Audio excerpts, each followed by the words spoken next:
வீட்டில் காலையில் பார்த்தீங்க அப்படின்னா ஹாலு பாத்ரூம்னு சொல்லிட்டு எல்லா இடத்துலையும் ஒரு எறும்பாக இருந்துச்சு. சரி எங்கே தான் இந்த எறும்பெல்லாம் போகுதுன்னு சொல்லிட்டு பக்கத்தில் போய் நோட்டீஸ் பண்ணி பார்த்ததுக்கப்புறம் தான் தெரிஞ்சு எறும்பெல்லாம் தண்ணி குடிச்சிட்டு இருக்கு அப்படின்னு சொல்லிட்டு.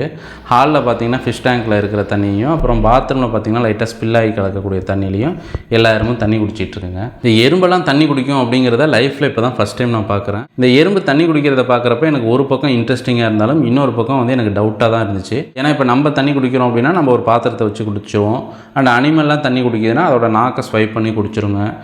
பறவைகள்லாம் குடிக்குது அப்படின்னா அதோட அந்த அழகை வச்சு குடிச்சிரும். பட் வந்து எறும்புக்கு இருக்கிறது 2 கொடுக்கு மாதிரியான பல்லு தான்.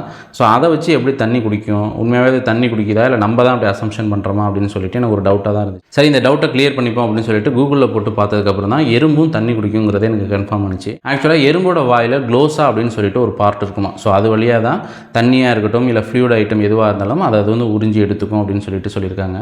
அண்ட் பூச்சியினம் எல்லாத்துக்குமே இதே மாதிரியான வாயில் வந்து தண்ணியை உறிஞ்சிற மாதிரியான ஒரு பார்ட் இருக்குமா. ஸோ அதை வச்சு தான் எல்லா பூச்சியினங்களுமே தண்ணி குடிக்கும் அப்படின்னு சொல்லிட்டு போட்டுக்கிறாங்க. ஆக்சுவலாக இதே மாதிரி விஷயத்தை இதுக்கு முன்னாடி நான் பார்த்துருக்கேன். பட் பெருசாக நான் நோட்டீஸ் பண்ணது கிடையாது.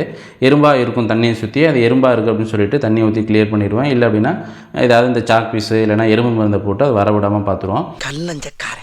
பட் இன்றைக்கி தான் வந்து எறும்பும் தண்ணி குடிக்கும் அப்படிங்கிறத லைவாக பார்த்து நான் தெரிஞ்சுக்கிட்டேன். யூஸ்வலாக நம்ம வாட்டரோட இம்பார்ட்டன்ஸை பற்றி பேசுகிறப்ப ஹியூமன்ஸுக்கு அடுத்தபடியாக அனிமல்ஸ் அதுக்கப்புறம் பேர்ட்ஸை பற்றி தான் பெருசாக ஃபோக்கஸ் பண்ணி பேசுவோம். இந்த பூச்சியினங்களை பற்றி பெருசாக நம்ம கேர் பண்ணிக்கவே மாட்டோம். பட் இருக்கிறதுலே ரொம்ப சின்ன பூச்சியாக இருக்கக்கூடிய இந்த எறும்புக்கு கூட எந்த அளவுக்கு தண்ணி முக்கியமான இருக்குது அப்படின்னு சொல்லிட்டு இன்றைக்கி இதை பார்த்ததுக்கப்புறம் தான் எனக்கு அண்டர்ஸ்டாண்ட் ஆனிச்சு. இதே மாதிரியான ஒரு விஷயத்தை உங்கள் வீட்டில் நீங்கள் பார்க்குறீங்க அப்படின்னா அதை பெருசாக டிஸ்டர்ப் பண்ணிட வேண்டியதில்லை. ஏன்னா ஒரு ஃபுட் ஐட்டத்தை வந்து சாப்பிட்றப்ப தான் எறும்பு கடைசி வரைக்கும் அது தீர்ற வரைக்கும் இருக்கும்.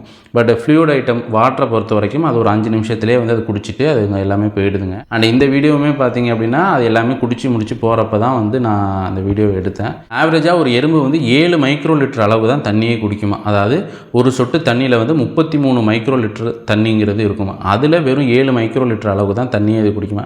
ஸோ அதனால் நம்ம ஒரு சொட்டு தண்ணி வைக்கிறோம்னா அதோட ஷேப்பே மாறாத அளவுக்கு அதை வந்து தண்ணியை குடிச்சிட்டு போயிருமா. ஸோ அதனால் நெக்ஸ்ட் டைம் நீங்கள் உங்கள் வீட்லேயும் இதே மாதிரியான ஒரு இன்சிடெண்ட்டை பார்க்குறீங்க அப்படின்னா அதை பெருசாக டிஸ்டர்ப் பண்ண வேண்டியது கிடையாது. அது வித்தின் ஒரு 5 to 10 மினிட்ஸில் அதுவே எல்லாருக்கும் தண்ணியை குடிச்சிட்டு கிளம்பிடுங்க.